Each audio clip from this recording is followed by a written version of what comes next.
Good afternoon, everyone. So, again, I'm Sir Samarita, your teacher in Animation Toon Boom. So, before we begin the session, please fill out the attendance form posted in the chat box. Okay, so last time we have discussed the basic tools and configuration in Toon Boom. Now, for this session, we're going to apply what we have learned during the past lesson, during the past topic, and we will try to produce, okay? We'll try to produce and create a simple animation, or what we call a frame-by-frame animation in Toon Boom. Open Toon Boom application, and I'm going to name this scene as frame-by-frame animation, or frame-by-frame. Okay. Now, the location is the default location. Camera size is 1080p. It's the default size. And of course, the frame rate is the default frame rate, which is 24. And then, yeah, create scene. Now, you are all familiar with the interface of Toon Boom since na-discuss na natin to during our last discussion, last topic. Now, for this day, we're going to create a simple frame-by-frame animation. As what I have said earlier, we're going to create a simple animation using simple or the basic tools in Toon Boom. Now, for this one, I'm going to use ellipse tool. Okay, I'm going to use ellipse tool. You can zoom in or zoom out. Just select the area you want to zoom in.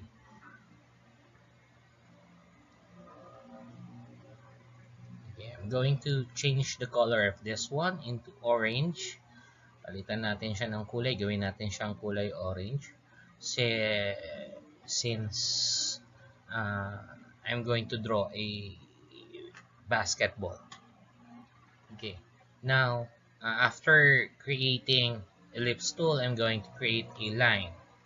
Okay, a simple line. I'm going to change the color of the line. Again, I'm going to change the color of the line into much darker shade of orange.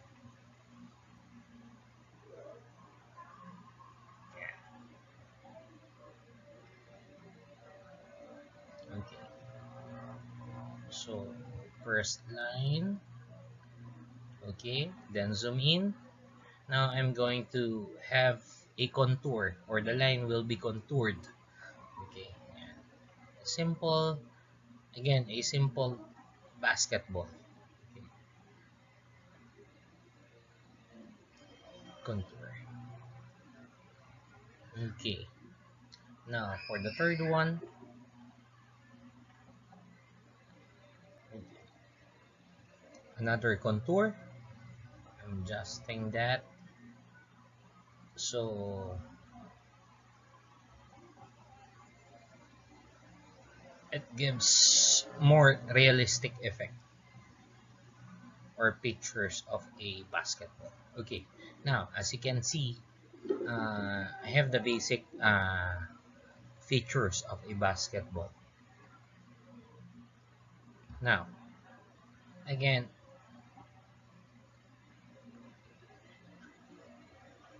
that is on frame 1.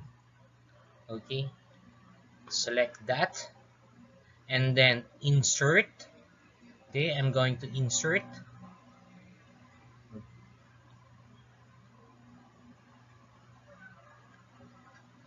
Okay,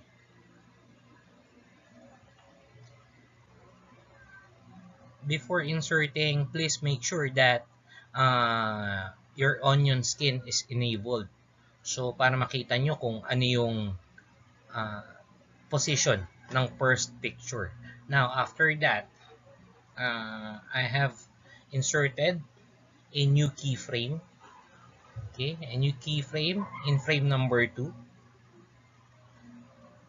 then paste the actual basketball. Okay?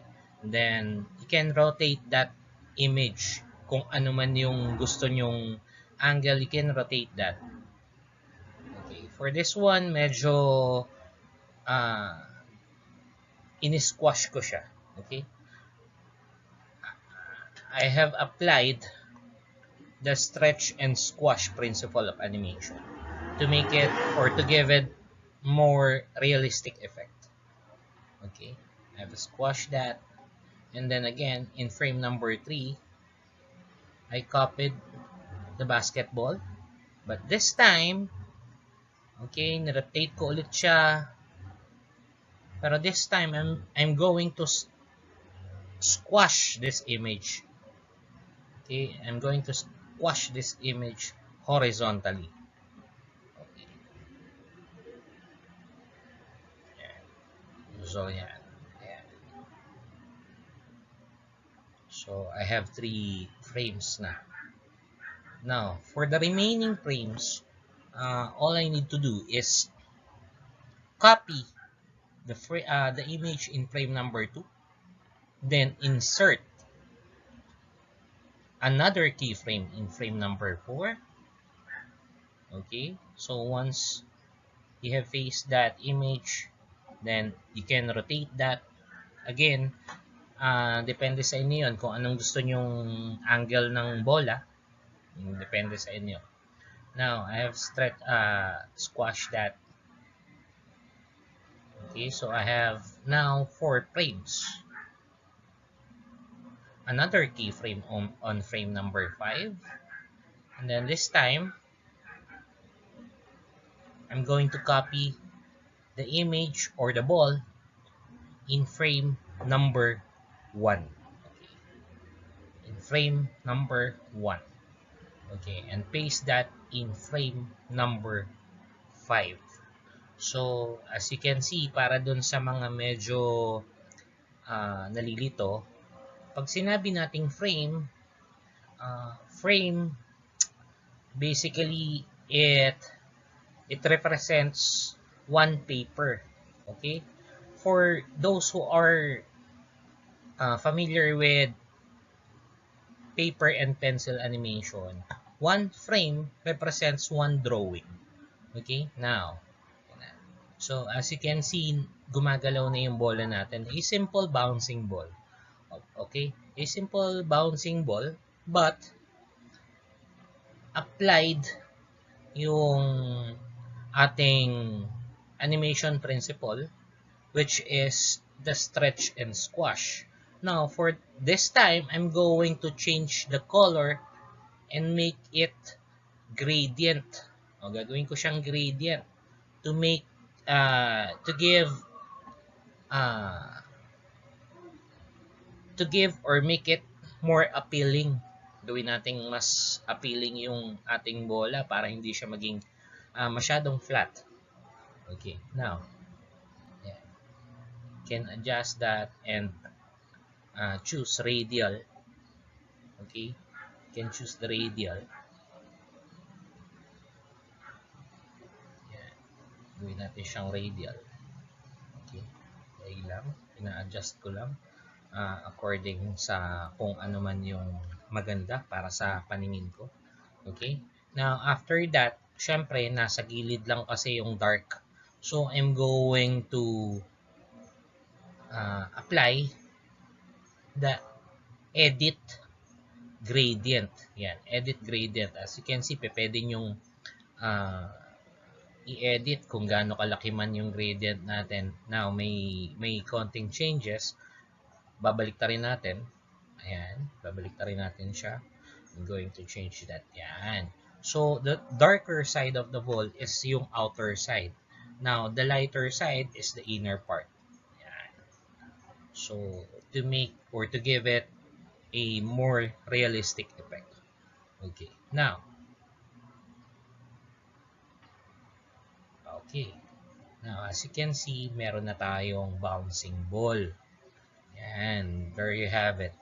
A bouncing ball. Pero parang may kulang pa.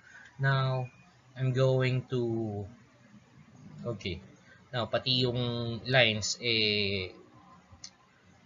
papalitan ko lang ng papalitan ko lang siya ng color. This time gradient, pero linear. Hindi siya naka-radial para pati yung created or lines that have been drawn inside the ball may effect. Nagbago rin yung kulay niya. Okay. Now, pero parang may kulang pa, no? So, yeah. I have a simple bouncing ball. Now,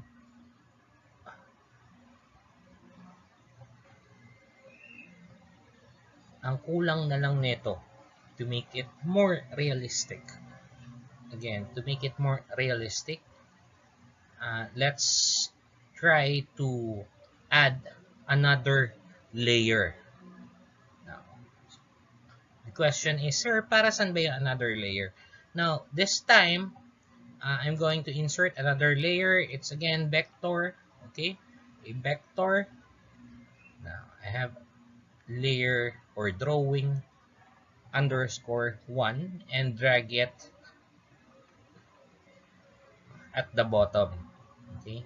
Ibig sabihin, mas nasa ibabaw yung bola natin. Nasa ibabaw yung frame or the layer ng ball. Now, for the drawing or the added frame, maglalagay tayo ng shadow. Lagyan natin siya ng shadow.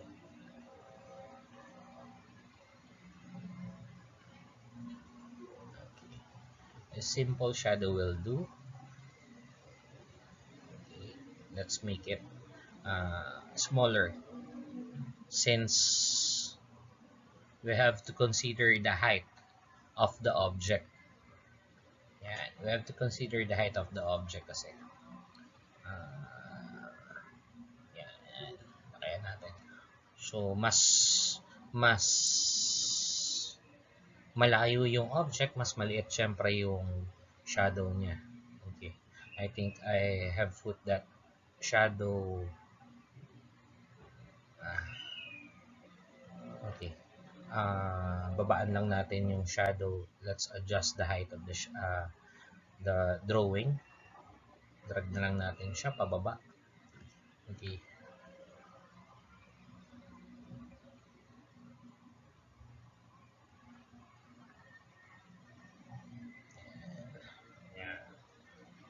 Drag natin siya pababa. Then the shadow in frame number 2, drag din natin siya pababa. And then lastly, in frame number 3, ayan, yan na yung what we call the extreme. Yan na yung extreme. Kasi tumama na yung bola sa ground in which dapat naka-overlap yung ball sa shadow. Ayan. Dapat overlap. Naka-overlap siya. Then lastly, again, same procedure. We're going to copy the shadow sa frame number 2. Okay, copy natin muna yung image sa frame number 2. Then insert keyframe in frame number 4. Then place that. Then for frame number 5, we're going to copy the image of the shadow in frame number 1. Okay, yan. Okay, so dapat mas maliit. Okay, now let's try that. Try na natin. Okay, let's try that. Yan. Zoom out lang natin yan para makita nyo. Okay, now, so it gives more realistic effect. Okay.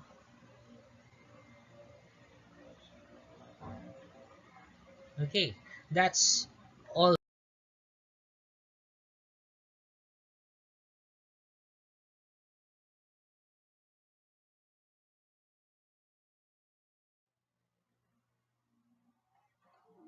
All of this discussion, especially our online discussions, are uploaded automatically in our Google Drive. Uh, our lecture, PowerPoint lectures, learning materials are uploaded in that drive. So you can always access, download the video and the PowerPoint for your reference. So kung gusto nyong mag-explore, gusto nyong mag-practice at your own pacing, at your own time, you can always do that. Okay? So with that, I'm leaving you this activity. Activity number 2, frame by frame animation. The instructions are is to create a simple frame by frame animation of a fruit falling from a tree. Okay. Now, for this activity, I think you're going to apply or choose uh, a principle from the 12 animation principles, and specifically the stretch and squash and the appeal. Okay, you're going to use that and apply that in this activity. Now, what are the requirements? It should at least consist of 10 frames. Kung gusto nyo mag-exceed, kung gusto nyo mag-15, 20, and so on, pwede kayong mag-exceed. Okay? Pwede kayong mag-20 frames. Walang problema yon, as long as you should, hindi kayo pwedeng bumaba sa minimum requirements natin, which is 10 frames. Now, another requirements is you must create your own drawing using the basic tools. Now, again, what's the different basic tools? Yung basic tools na tinatawag, that's the brush tool, the pen tool or the pencil tool, the rectangular tool, line, ellipse, and so on. So, pwede nyong gamitin yon to create your own drawing. You cannot download and use online images for this activity. You can only download images to be used as your reference. Okay? Reference nyo lang, pero hindi nyo pwedeng gamitin yung images na yon and put that in this activity. Okay? Always remember, guys, that in animation, hindi number one requirements ang pagkakaroon ng talent sa pagdodrawing. Okay? It's not the number one requirements. It's an advantage. Advantage yung magaling kang magdrawing, pero hindi siya number one requirements. The number one requirements of animators or animation is for you to be creative. Okay? You must always be creative and always use your imagination. Okay? You must always use your imagination. Okay? Any questions? Okay. Kailan ipapasa? Or paano ipapasa? Now, when you're done or when you finish this activity, you can upload your activity in your individual Google folder. Okay? In your individual Google folder or in Google Drive. So, I can monitor your activities. Pwede kong i-monitor kung sino na yung nakatapos at kung sino na yung nakapag-submit. Okay?